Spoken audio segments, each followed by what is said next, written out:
Ahoj kamarádi ještěďáci, zdraví vás váš Říďa se svojí krásnou asistentkou Bárou a jelikož se ještě 24 Winter Edition nezadržitelně blíží, tak jsme si pro vás připravili představení povinné výbavy, kterou musí mít každý závodník při startu. Tak Baru, jdeme na to.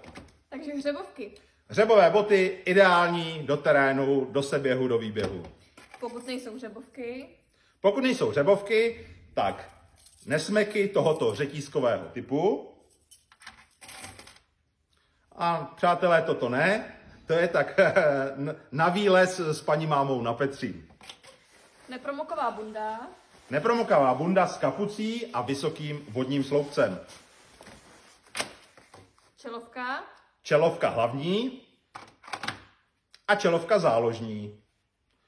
Pokud nemáte dvě čelovky, stačí jedna čelovka a náhradní baterie. Minimálně 2 kousky, buď gel, tyčinka, nebo 2 gely, 2 tyčinky. Čepice.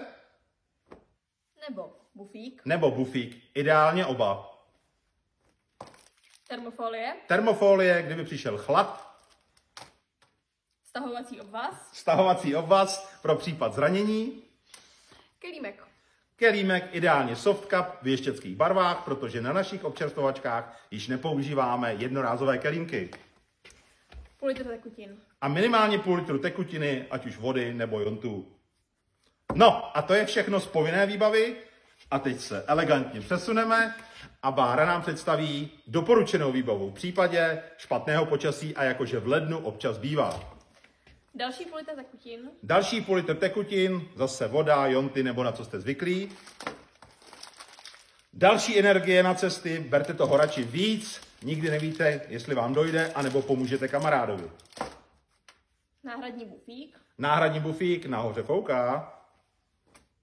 Rukavice. Rukavice, je leden, bude zima.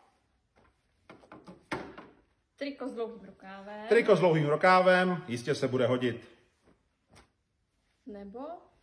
Nebo krásné ještěcké triko, někdo běhá jenom v tričku. kalhoty. Dlouhé, nepromokavé goretexové kalhoty. A toto všechno zbalíme do batůžku, abyste to nemuseli tahat po kapsách nebo po rukách.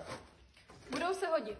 No a samozřejmě nesmíme zapomenout trekové, lépe běžecké hole, ideálně leky, strašně vám pomůžou. No a Bára si pro vás připravila i svoji specialitu na ultra, buď plzínku nebo gábinku. Já teda nepiju, takže já bych si dal birelka, anebo si dám Red Bullíčka. No a ještě tajný recept Báry.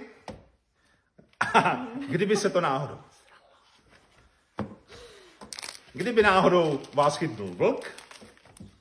No a Bára si bere takovýhle kladivo, protože do toho opravdu jde. Tak to byla povinná výbava, to byla doporučená výbava a my se na vás budeme s celým týmem moc těšit.